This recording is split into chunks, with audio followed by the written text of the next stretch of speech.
ایک عورت نے بکاری کو روکھی سوکھی روٹیاں دی۔ بکاری روٹیاں لے کر کھڑا رہا۔ عورت نے کہا، روٹیاں تو دے دیں، اب کیوں کھڑے ہو؟ بکاری بولا، ہاضمے کی گولیاں بھی دے دیں۔ جج ملزم سے، تمہارے خلاف چوری کا الزام ثابت نہیں ہو سکا، اس لیے تمہیں رہا کیا جاتا ہے۔ ملزم، جناب مجھے 1 ہفتہ قید میں رکھا گیا ہے، اس کے بدلے میں کوئی چھوٹا موٹا جرم کرنے کی اجازت ہے؟ افسر، ملازمت کے امیدوار سے، تمہارا نام؟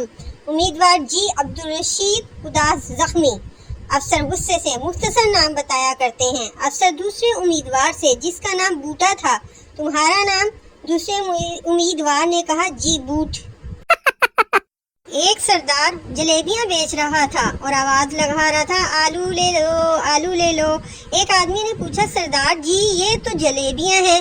سردار، چپ ہو جاؤ ورنہ مکھیاں آ جائیں گی۔ سردار ڈاکٹر سے، ہمارا وزن بہت بڑھ گیا ہے۔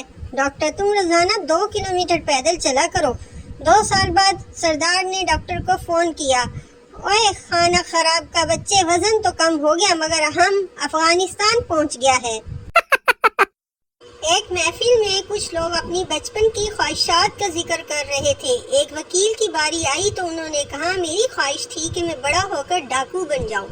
حاضرین میں سے ایک صاحب بولے، پھر تو آپ خوش نصیب ہیں، ورنہ ہر شخص کی خواہش کب پوری ہوتی ہے؟